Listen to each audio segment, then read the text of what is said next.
तो कैसे हैं आप लोग। एक बार वापस से आपका स्वागत है मेरे चैनल में। आज हम बात करेंगे इंडियन इकोनॉमी का। एक टॉपिक है हमारा जो हमारे आरएस प्री और आरएस मेंस दोनों के लिए बराबर रूप से काम आएगा, अर्थात बेरोजगारी से जुड़े हुए आंकड़े, रोजगार से जुड़ी योजनाएं और कौशल से जुड़ी हुई योजनाओं के बारे में बात करेंगे। ये सब चीज़ें हम पढ़ रहे हैं इंडियन इकोनॉमी के अंदर। हमने इससे पहले एक लेक्चर के अंदर बेरोजगारी किसे कहते हैं, बेरोजगारी के प्रकार और इससे संबंधित बहुत सारी बातों को जान लिया था। अब इसके अंदर कुछ अपडेट करते हुए इससे जुड़े हुए कुछ आंकड़े देख लेते हैं। तो सबसे पहले बात करेंगे बेरोजगारी से जुड़े हुए कुछ आंकड़े। तो 2022-23 में बेरोजगारी की दर कितनी रही है हमारी? 3.2%। बेरोजगारी की दर कितनी रही है हमारी? 3.2% रही है। पिछले 6 वर्षों में के भारतीय श्रम बाजार संकेतकों में सुधार हुआ है, अर्थात जिन चीज़ों से हम पता लगाते थे कि बेरोजगारी कितनी चल रही है, कितनी नहीं चल रही, इसके लिए जो संकेतकों का उपयोग करते थे उनमें काफ़ी ज़्यादा सुधार हुआ है। 2022-23 में भारत का जो कार्यबल है ये लगभग कितना 56.5 करोड़ होने का अनुमान है, अर्थात इतने लोग क्या है किसी न किसी रोजगार में ज़रूर क्या है लगे हुए हैं। या बात करें कार्यबल की, तो कार्यबल में जितने लोग लगे हुए हैं उसका 45% तो हमारे कृषि में, विनिर्माण क्षेत्र में 11.4%, सेवाओं में 28% और निर्माण में 13% लोग कार्यरत हैं। तो आप इसे देख सकते हैं कि भारत का जो कार्यबल है, तो कार्यबल कितना 56.5 करोड़ होने का अनुमान है। कार्यबल तो समझते हैं कि जो काम करना चाहते हैं उनमें से कितने लोगों को काम मिल गया है, तो काम मिल गया है वो हमारे कार्यबल कहलाएंगे। अब श्रमिकों की बात करें, श्रमिकों के रोजगार की स्थिति की बात करें। श्रमिकों के रोजगार की स्थिति के संदर्भ में कुल कार्यबल का 57.3% तो स्वनियोजित अर्थात सेल्फ एम्प्लॉयड है, और अवैतनिक रूप से श्रमिकों का के रूप में 18.3% का घरेलू उद्यम है, उनके अंदर कार्य कर रहे हैं। जैसे जिनके जैसे मान लो छोटे मोटे बिजनेस है, जैसे किसी की शॉप है, किसी की कोई छोटी मोटी निर्माण की फैक्ट्री है, जैसे मान लो कोई अगरबत्ती बनाता है, कोई मोमबत्ती बनाता है, तो उनके अंदर 18.3% श्रमिक घरेलू उद्यमों में काम कर रहे हैं। बात करें नैमित्तिक श्रमिक कुल कार्यबल का हमारे 21.8% और नियमित वेतनभोगी हमारे कितने कुल कार्यबल का 20.9% कार्यरत है। तो ये आंकड़े हैं, ये आंकड़े आपके मेंस के अंदर भी लिखने के अंदर काम आ सकते हैं, प्री के अंदर तो काम आएंगे ही। बात करें महिला स्वरोजगार की ओर अभिमुख हो रही है, अर्थात भारत के अंदर महिलाएं पहले स्वरोजगार की तरफ कम जाती थी, सर्विस सेक्टर की तरफ ज़्यादा जाती थी, लेकिन अब महिलाएं भी स्वरोजगार की तरफ काफ़ी तेज़ी से बढ़ रही है। जबकि पुरुष कार्यबल का हिस्सा स्थिर है, मतलब पुरुष तो जितने थे उतने ही रह रहे हैं। पिछले 6 वर्षों में महिला श्रम बल भागीदारी दर तेज़ी से बढ़ रही है, जो क्या करती है ग्रामीण महिलाओं के द्वारा कृषि और संबंधित गतिविधियों में शामिल होने से प्रेरित हो रही है। बात करें महिला श्रम बल भागीदारी की, तो महिला श्रम बल भागीदारी दर 6 वर्षों से बढ़ रही है। शहरी श्रम बल भागीदारी दर भी बढ़ रही है, जबकि ग्रामीण श्रम बल भागीदारी दर 2017-18 और 2022-23 की बात करें तो इसमें 16.9% की भारी वृद्धि देखी गई है, मतलब इसमें काफ़ी ज़्यादा वृद्धि हुई है ग्रामीण क्षेत्रों में भी। जो ग्रामीण उत्पादन में महिलाओं के योगदान को बताता है कि महिलाएं किस तरह से कितनी तेज़ी से आगे बढ़ रही हैं। अब इसके कई कारण हो सकते हैं, जिनमें कृषि में उत्पादन में वृद्धि हो रही है, निरंतर उत्पादन वृद्धि हो रही है, साथ ही साथ पाइपों से पेयजल आ रहा है, अच्छा खाना पकाने का ईंधन, स्वच्छता, इन सब चीज़ों के अंदर वृद्धि हो रही है, तो महिलाओं का कार्यबल के अंदर योगदान भी बढ़ता जा रहा है। PLFS की बात करते हैं। PLFS मतलब हमारे पीरियोडिक लेबर फोर्स सर्वे। तो उसकी बात करें तो युवा जो 5 से 29 साल के हैं उनमें बेरोजगारी दर 17-18 में 17.8% थी, तो अब कितनी रह गई? केवल 10% ही रह गई है युवाओं में। ये 5 नहीं, ये 15 है, 15 से 29, 15 से 29, 5 साल के बच्चों से क्या काम करवाएंगे। बात करें रोजगार की, तो रोजगार में कारखानों में रोजगार की संख्या में सबसे टॉप पे हमारे कौन? तमिलनाडु के कारखानों में जो लोग काम करते हैं, तो तमिलनाडु में सबसे ज़्यादा पिछले 6 साल में कारखानों में रोजगार में वृद्धि किसकी हुई है? तो हमारे छत्तीसगढ़ में हुई है।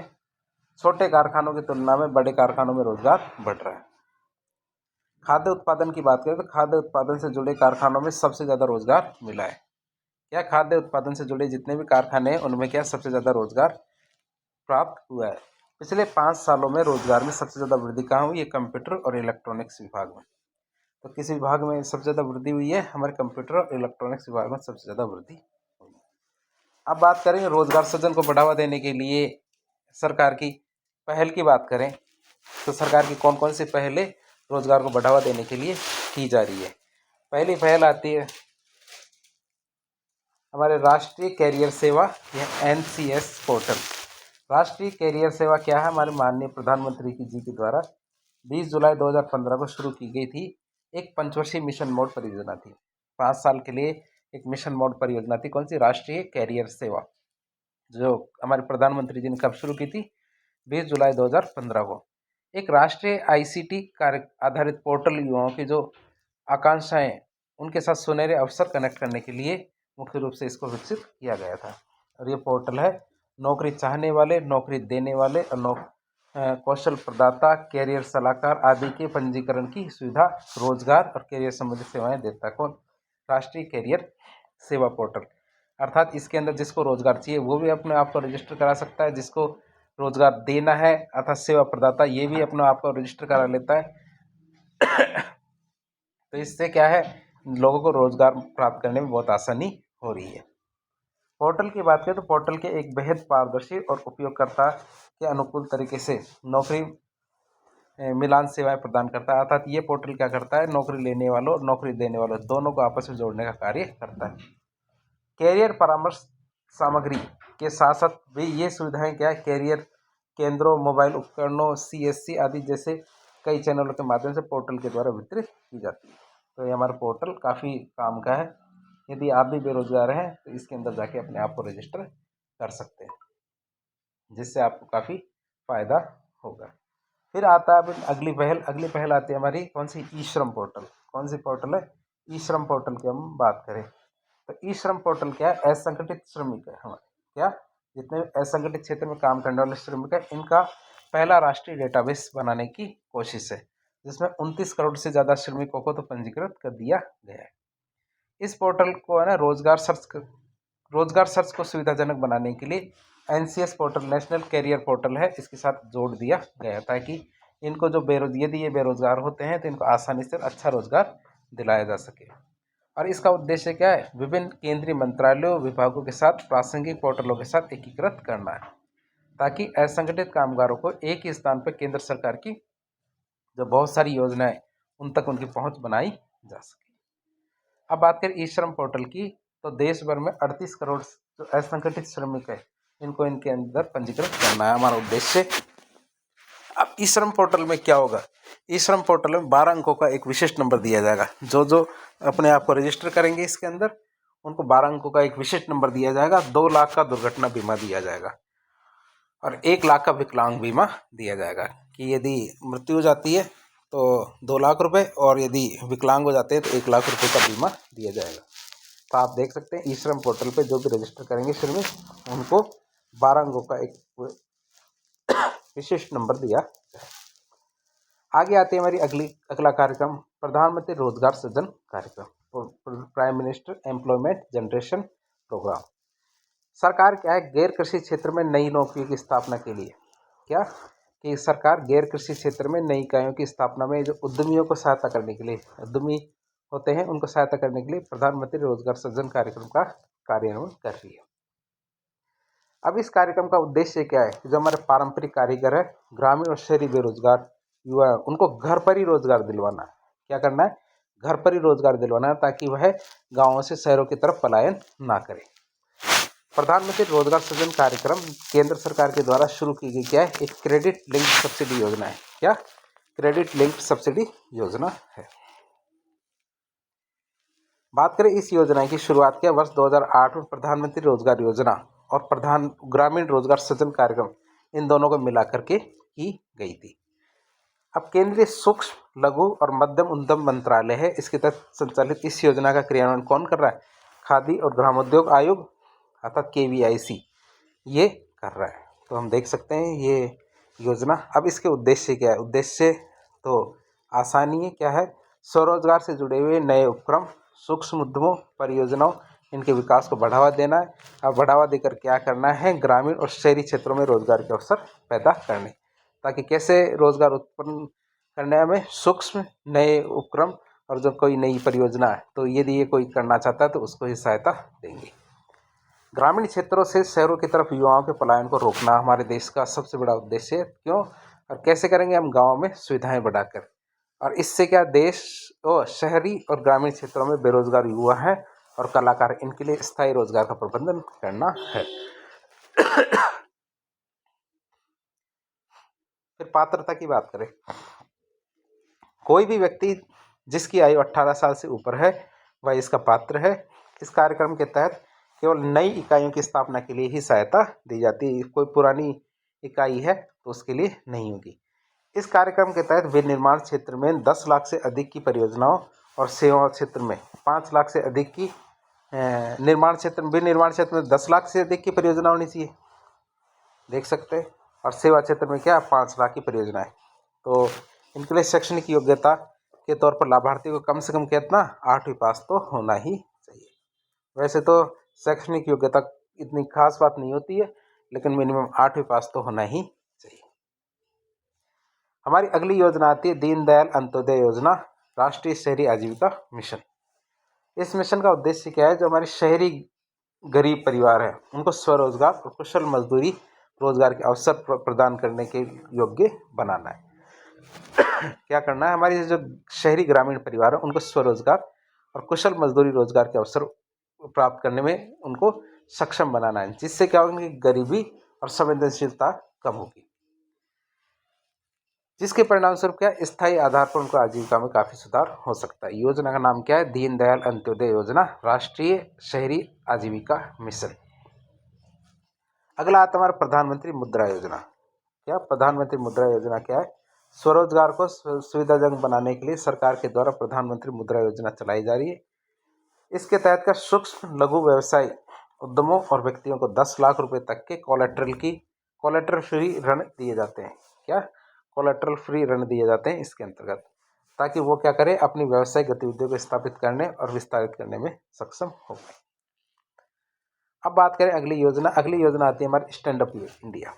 5 अप्रैल 2016 को शुरू की गई इस योजना का उद्देश्य जो हमारे SC ST और जो महिला है उनके बीच में उद्यमशीलता को बढ़ावा देना है, ताकि वो क्या करें, व्यापार, विनिर्माण, सेवा क्षेत्र, कृषि से संबंधित गतिविधियों में जो ग्रीनफील्ड उद्यम है, जो नए नए ऐसे उद्यम है जिससे क्या प्रकृति को नुकसान नहीं होता है, तो ग्रीनफील्ड उद्यमों की स्थापना के लिए अनुसूचित वाणिज्यिक बैंकों की प्रत्येक बैंक शाखा से कम एक SC ST ऋण प्राप्त करता और एक महिला ऋण प्राप्तकर्ता को 10 लाख रुपए से 1 करोड़ के बीच में बैंक से ऋण मिलना आवश्यक है। अर्थात हर ब्रांच क्या करेगी, एक तो SC ST को देगी और कम से कम एक महिला को देगी, जो भी 10 से 1 करोड़, लाख से 1 करोड़ तक का लोन।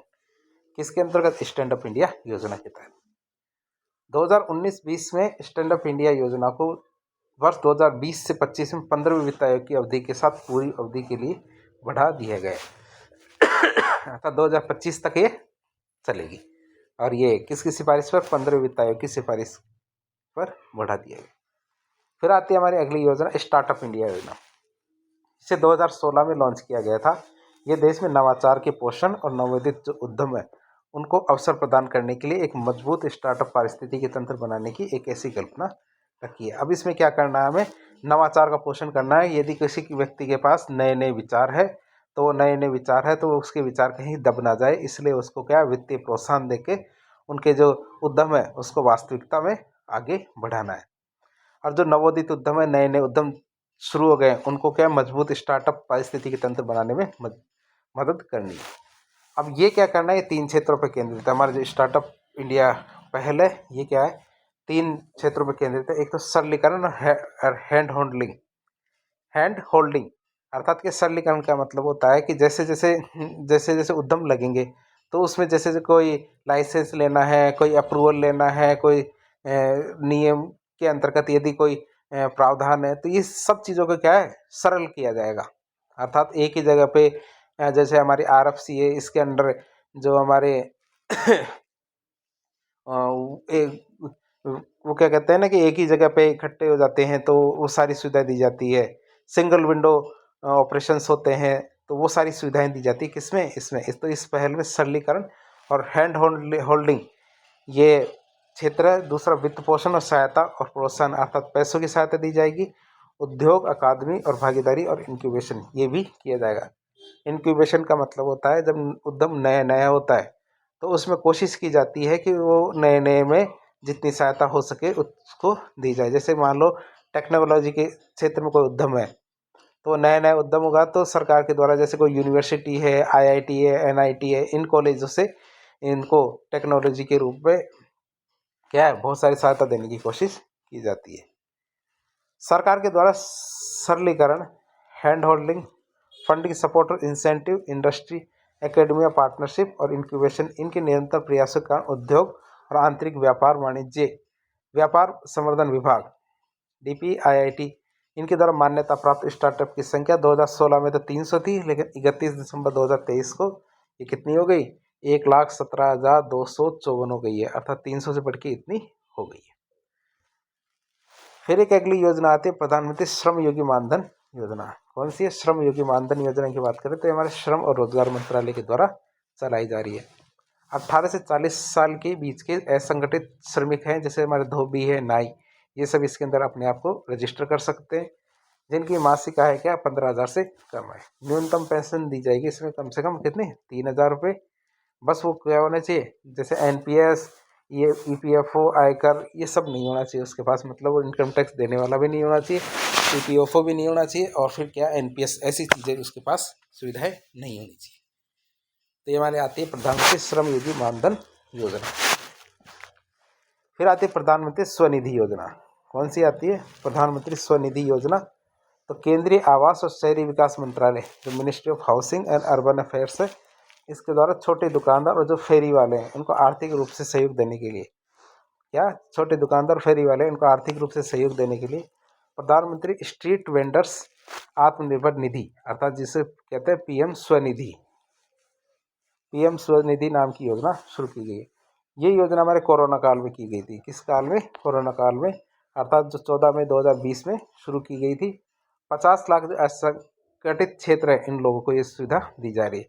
इसके अंतर्गत क्या है, जो हमारे रेडी वाले, जो पटरी रेडी वाले, तो ये क्या है, इनको क्या है 10,000 रुपये की लोन की राशि दी जाएगी बिना कुछ गिरवी रखे। यदि लोन चुका देगा वो व्यक्ति तो 7% की सब्सिडी दे दी जाएगी। एक साल में क्या 12 किस्तों में इसको चुकाना होगा। अगली योजना आती है हमारे आत्मनिर्भर भारत रोजगार योजना। कौन सी? आत्मनिर्भर भारत रोजगार योजना। इसे अक्टूबर-नवंबर 2020 में औपचारिक क्षेत्र में रोजगार को बढ़ावा देने और आत्मनिर्भर भारत पैकेज 3.0 के तहत कोविड-19 रिकवरी चरण के दौरान नए रोजगार के अवसरों के सृजन को प्रोत्साहित करने के लिए लॉन्च किया गया है। तो आप देख सकते हैं इसे क्या अक्टूबर-नवंबर 2020 में क्या किया गया है, औपचारिक क्षेत्र में रोजगार को बढ़ावा देने और आत्मनिर्भर भारत पैकेज 3.0 के तहत क्या कोविड-19 रिकवरी चरण के दौरान नए रोजगार के अवसर पैदा करने के लिए बनाया गया है। ये लाई गई हमारी योजना। अब ये किस में क्या होगा, विभिन्न क्षेत्रों में क्या करेंगे, उद्यमों को जो नियोक्ता है, उद्यमों के जो नियोक्ता है उनको वित्तीय बोझ को कम करना इनका उद्देश्य है। साथ ही साथ अधिक श्रमिकों को नियोजित करना भी इसका उद्देश्य है कि ताकि जो नियोक्ता है उनको प्रोत्साहित किया जा सके कि भाई तुम ज़्यादा से ज़्यादा लोगों को अपनी फैक्ट्री के अंदर या अपनी कंपनी के अंदर लगाओ। 1,000 कर्मचारी तक के जो संगठन होंगे उनको 2 साल के लिए कर्मचारी का योगदान जितना उनका होगा उनका मजदूरी का 12% और नियोक्ता का योगदान मजदूरी का 12%, कुल वेतन का कितना हो गया 24% योगदान होगा। योजना का नाम है हमारे आत्मनिर्भर भारत योजना। अब बात करें योजना के तहत क्या है, सब्सिडी राशि। जो सब्सिडी राशि है केवल नए कर्मचारी से जुड़े हुए EPFO खातों में ही जमा की जाएगी, जो पहले से काम कर रहे हैं उनको नहीं दी जाएगी, अर्थात जो नए कर्मचारी जुड़ेंगे उनको, और जो भी 15,000 से कम वेतन अर्जित करने वालों को। ठीक है, तो जो मार्च 2020 से सितंबर 2020 और अक्टूबर 2020 से जून 2021 के बीच में जिन्होंने नौकरी चली गई है केवल वे ही इसके पात्र होंगे। फिर आते हैं हमारे राष्ट्रीय कैरियर सेवा। ठीक है, राष्ट्रीय कैरियर सेवा की बात करें तो जुलाई 2015 में इसकी शुरुआत हुई थी। इसका मोटो क्या है, सही अवसर सही समय पर। तो सही अवसर सही समय, श्रम और रोजगार मंत्रालय इसको चला रहा है। रोजगार, कैरियर, व्यावसायिक मार्गदर्शन सभी चीज़ें इसके अंदर शामिल की गई है। अब बात करें इसमें कौन कौन सी चीज़ों को शामिल किया गया है। शामिल में देखें तो एनपीएस पोर्टल, आदर्श कैरियर केंद्र, रोजगार कार्यालय को आपस में जोड़ना, ये सब इसके घटक है। ई श्रम, उद्यम पोर्टल, स्किल इंडिया पोर्टल, इन सबको इसमें जोड़ दिया गया है ताकि लोगों को रोजगार ज़्यादा से ज़्यादा मिले। फिर एक योजना आती है हमारी कौन सी, संकल्प योजना। संकल्प योजना की बात करें तो कौशल विकास एवं उद्यमिता मंत्रालय ने 2018 में इसकी शुरुआत की थी। संकल्प योजना की बात करें तो इसका उद्देश्य जो महिलाएं हैं, अनुसूचित जाति, अनुसूचित जनजाति और दिव्यांग सहित हाशिए पे जो जीवन जी रहे हैं समुदाय हैं, उनको बड़े पैमाने पर दक्षता प्रशिक्षण का अवसर प्रदान करना है। दक्षता प्रशिक्षण का अवसर इनको दिलाना है। जिला स्तरीय जो कौशल तंत्र है इसको मजबूत करना है। अब बात करें इसकी तो विश्व बैंक के साथ इसने सहयोग करके 3300 करोड़ रुपए की एक योजना बनाई है। इससे क्या स्किल इंडिया पोर्टल को जोड़ा गया है और राज्य को अनुदान दिया जा रहा है। बात करें तो जिलों के सहयोग भी इसमें लिए जा रहे हैं। कितने, 117 जिलों को आकांक्षी जिले बनाए गए हैं इसके लिए। अब अगली योजना आती है हमारी जन शिक्षण संस्थान योजना। कौन सी, जन शिक्षण संस्थान योजना।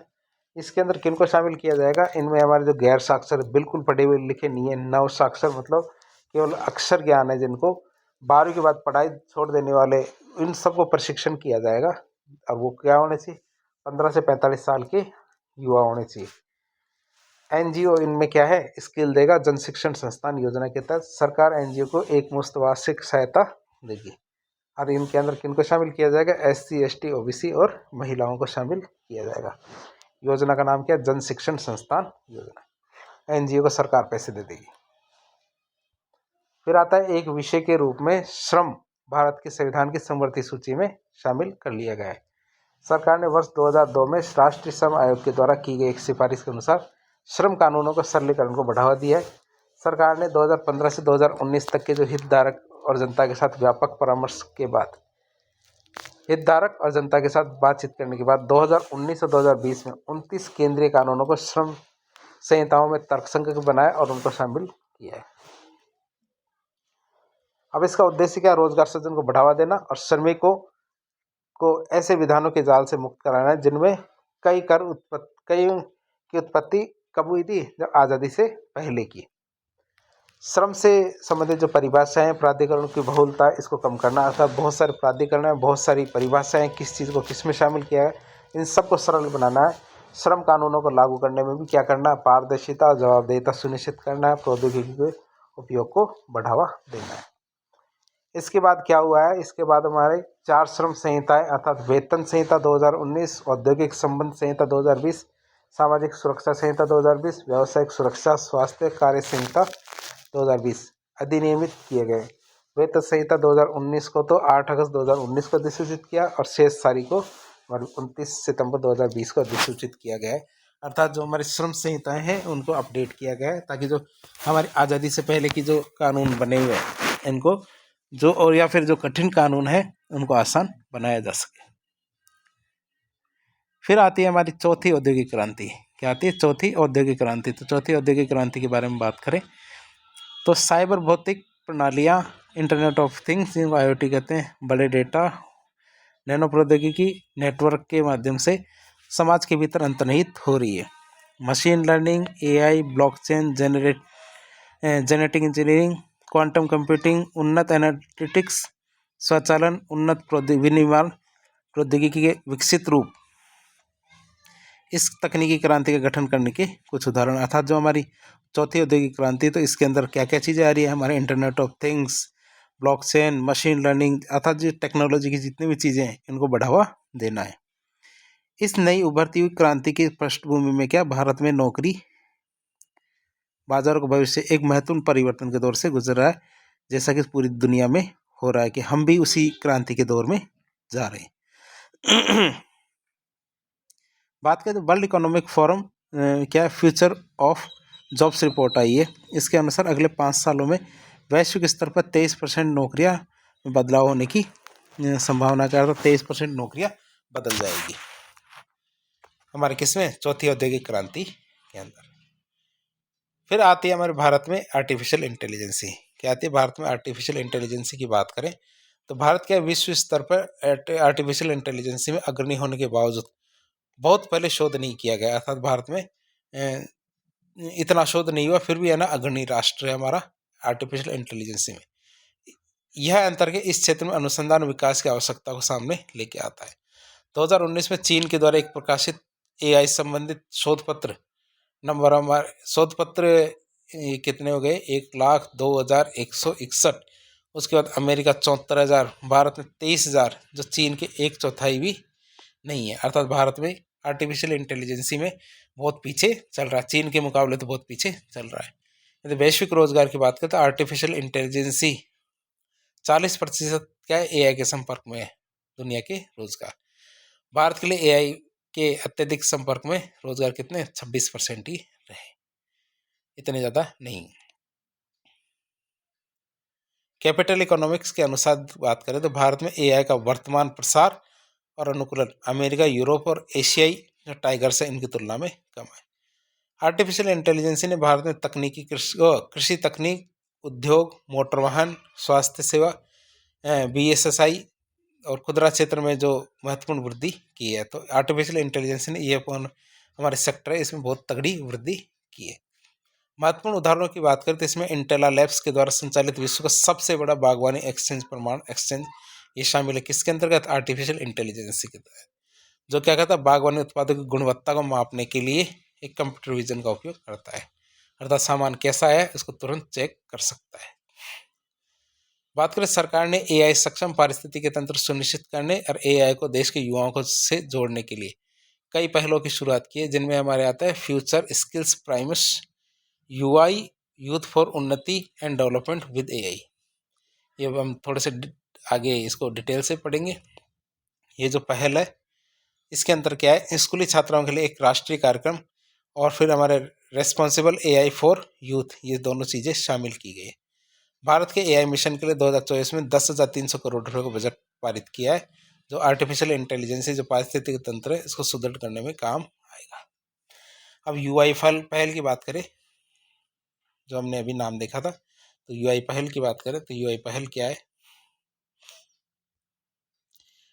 तो यूआई यूथ फॉर उन्नति एंड डेवलपमेंट विद एआई, मतलब नेशनल ई गवर्नेंस डिवीजन ने क्या किया, यूआई यूथ फॉर उन्नति and development with AI programme launch करने के लिए इंटेल इंडिया के साथ क्या किया, साझेदारी की है।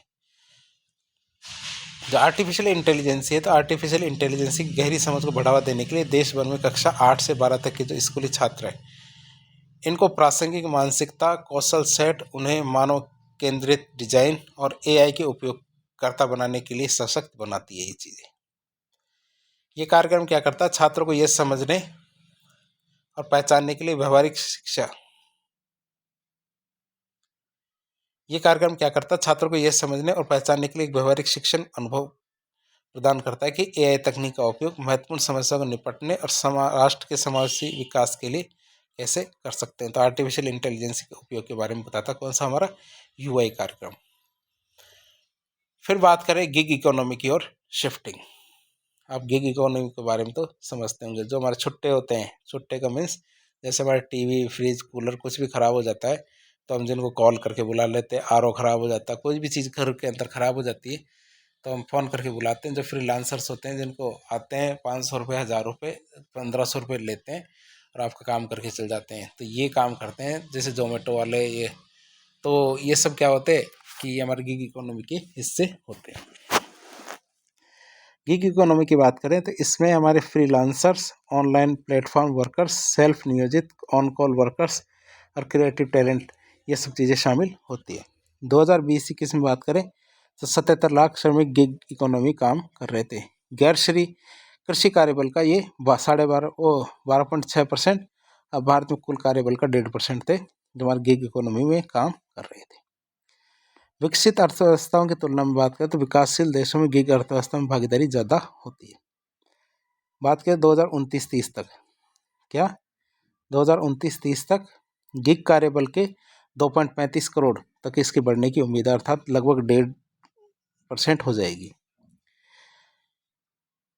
2029-30 तक या गिग वर्कर्स के जो गैर कृषि कार्यबल का 6.7% है, भारत में कुल आजीविका का 4.1% होने की उम्मीद है।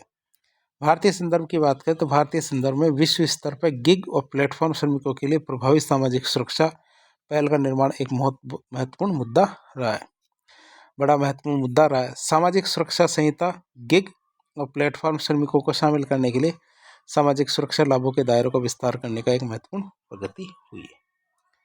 तो हमने ये देख लिया गिग इकोनॉमी के बारे में। अब एक योजना चलती है क्रैच के लिए पालना योजना।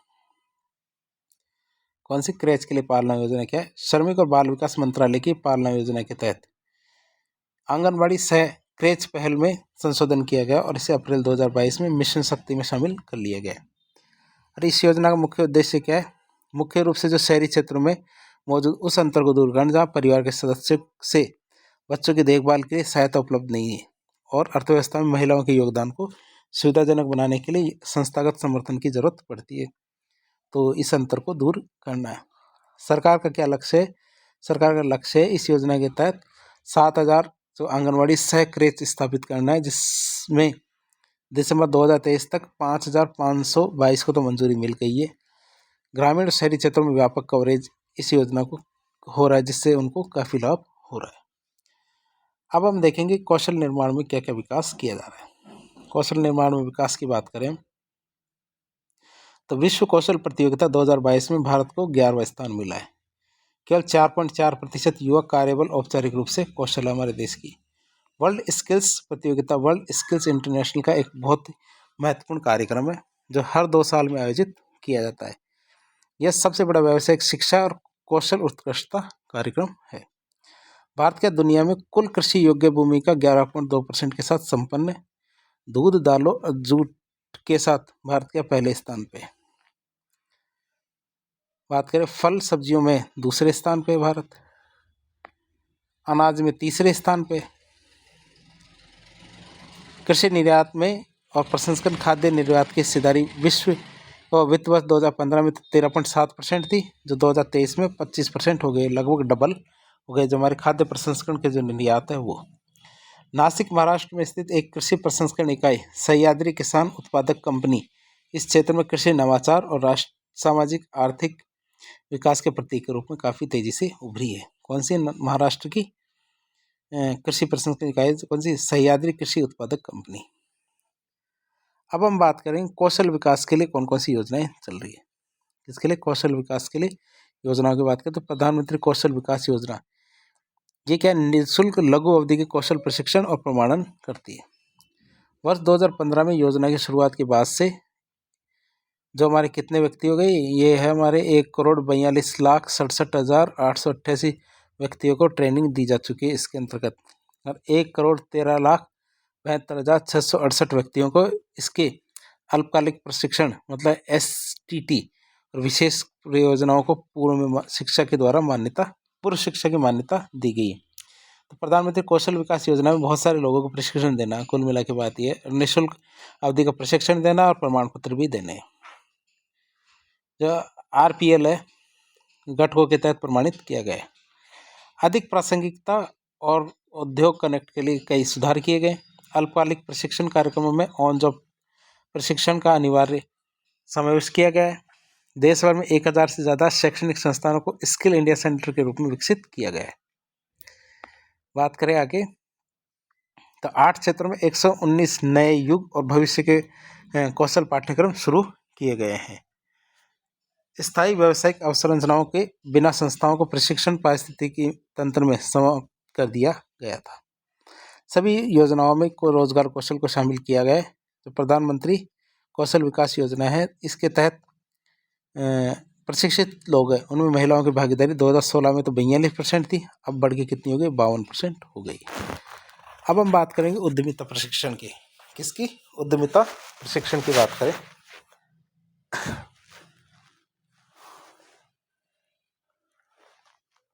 तो उद्यमिता प्रशिक्षण की बात करें तो national institute for entrepreneurship and small business development, इसने क्या है वर्ष 2019 और वर्ष 19 और वर्ष 24 के बीच में क्या 3.2 लाख लाभार्थियों के लिए उद्यमिता के क्षेत्र में प्रशिक्षण दिया है। किसने? National institute for entrepreneurship and small business development. भारतीय उद्यमिता संस्थान गुवाहाटी ने वित्त वर्ष 2019 और वित्त वर्ष 2024 के बीच 43 लाख लाभार्थियों को प्रशिक्षण और हैंड होल्डिंग सेवाएं दी। तो ये काफ़ी अच्छी पहल है। एक मिनट रुकिए।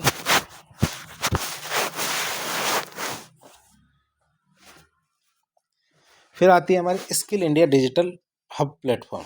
कौन सा? Skill India digital hub platform. ये चीज़ें क्या आपको RS मेंस के अंदर भी काम आएगी। प्री में तो आएगी काम, लेकिन RS मेंस में उतनी ही काम आएगी, तो आप इसको थोड़ा सीरियसली लें। हमारी अगली आती है skill India digital hub platform. इसके अंदर देखें तो कन्वर्जेंस प्लेटफॉर्म AI ML तकनीक के माध्यम से क्या कौशल, क्रेडिट और रोजगार तक पहुंच को सुविधाजनक किया जाता है। अगस्त 2023 में इसको लॉन्च किया गया था। कौशल योजनाओं का एकीकरण, 690 ऑनलाइन पाठ्यक्रम, 1650 QP आधारित जो ई पुस्तकें हैं, ई श्रम, EPFO, NCS, उद्यम, डिजिलॉकर, गतिशक्ति, एग्रिस्टेक, PLI योजनाएं, OPD, ODOP, तो ये सब चीज़ें इसके अंदर शामिल की गई। किसके अंदर है ये हमारे skill India digital hub platform के अंतर्गत शामिल की गई। अब हम बात करेंगे स्किल इंडिया इंटरनेशनल सेंटर की। इसकी स्किल इंडिया इंटरनेशनल सेंटर की बात करें तो बजट वर्ष 2024 स्किल इंडिया की स्थापना की घोषणा करता है। वाराणसी, SDI, भुवनेश्वर में 2 केंद्रों को चालू कर दिया गया है। बाकी स्किल इंडिया इंटरनेशनल सेंटर के स्थानों को अंतिम रूप दे दिया गया है। जल्दी क्या चरण 1 के साथ तहत 7 केंद्रों की स्थापना की जाएगी। कौन से? स्किल इंडिया इंटरनेशनल सेंटर की। अब बात करें जो NSDC इंटरनेशनल लिमिटेड है, इसकी बात करें तो कुशल भारतीयों को नैतिक और पारदर्शी अंतर्राष्ट्रीय भक्ति के लिए वर्ष 2021 में इसको स्थापित किया गया था। सूचना प्रौद्योगिकी, निर्माण, आतिथ्य आदि जैसे प्राथमिकता वाले क्षेत्र हैं, उन पर ध्यान केंद्रित करते हुए स्किल इंडिया इंटरनेशनल मिशन को संचालित किया जा रहा है। तो कौन कर रहा है ये संचालित है? ये NSDC इंटरनेशनल लिमिटेड, तो इसको देख सकते हैं। फिर आते हैं स्किल इम्पैक्ट बॉन्ड।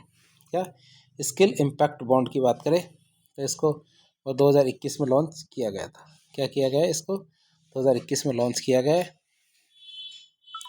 तो स्किल इम्पैक्ट बॉन्ड कौशल विकास, नौकरी प्रतिधारण के लिए निजी क्षेत्र में के धन और विशेषज्ञता को आकर्षित करने के लिए क्या एक अभिनव और परिणाम आधारित वित्त तंत्र डेवलपमेंट इम्पैक्ट बॉन्ड मॉडल का लाभ उठाता है। कौन? Skill impact bond.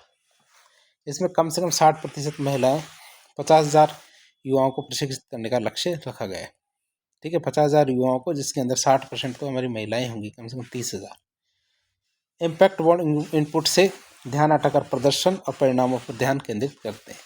सरकार या दानकर्ता के द्वारा किसी परियोजना को पहले से वित्त पोषित करने की बजाय निजी निवेशक शुरू में क्या पहल को वित्त पोषित करते हैं, और परिणाम निधिदाताओं द्वारा तभी चुकाया जाता है जब वो सहमत रूप से परिणाम देने लगते हैं।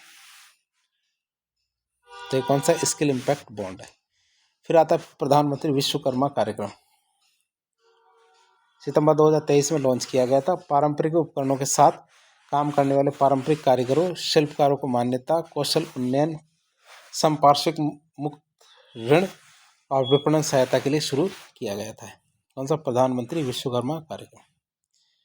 प्रधानमंत्री विश्वकर्मा कार्यक्रम के तहत 18 ट्रेड कवर किए गए हैं, अर्थात जो 18 उद्योगों को कवर किया गया, जिसमें दर्जी, नाई, राजमिस्त्री, बढ़ई, लोहार, टोकरी, बुनकर, कुम्हार, मोची, पारंपरिक खिलौने बनाने वाले, मछली पकड़ने वाले, पकड़ने का जाल बनाने वाले, सबको शामिल किया गया है। और एक केंद्र क्षेत्र की योजना है। इसमें वैवाहिक रूप से जो उपयोगी घटक है उसमें प्रधानमंत्री विश्वकर्मा प्रमाण पत्र, ID कार्ड के माध्यम से मान्यता, कौशल उन्नयन, टूल किट, प्रोत्साहन, क्रेडिट समर्थन, डिजिटल लेन देन, इन सब के लिए प्रोत्साहन, विपणन, सब चीज़ें दी गई है। कौशल उन्नयन मॉडल है। इसके तहत 5 से 7 दिनों तक बुनियादी कौशल प्रशिक्षण और उन्नत 15 दिनों का वैकल्पिक कौशल प्रशिक्षण दिया जाएगा।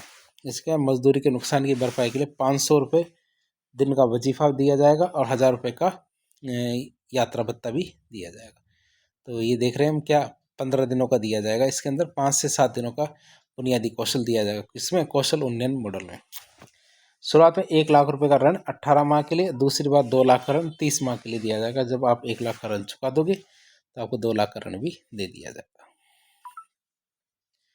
तो ये बहुत अच्छी योजना है। यदि आप चाहें तो अपने आप को इसके अंदर एनरोल कर सकते हैं। अब बात करें ऋण पर ब्याज अनुदान भी मिलेगा। इसमें क्या होगा, ऋण पर ब्याज अनुदान भी दे देंगे। तो आप इस चीज़ को देख सकते हैं।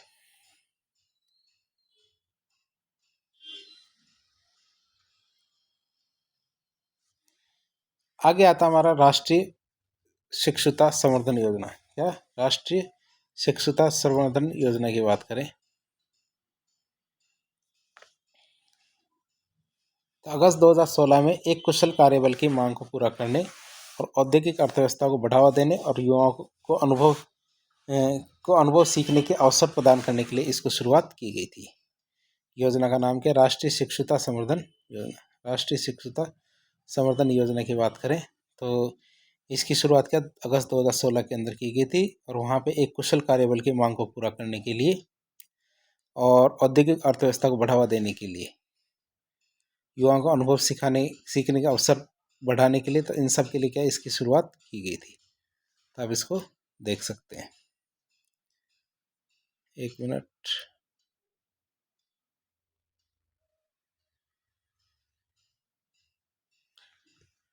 आगे बात करें ये योजना है, ये योजना अधिनियम के तहत क्या प्रशिक्षकों की नियुक्ति को नियंत्रित करती है और कौशल विकास और उद्यमिता मंत्रालय के द्वारा 100% वित्त पोषित करती है, मतलब पूरा का पूरा पैसा दे रही है।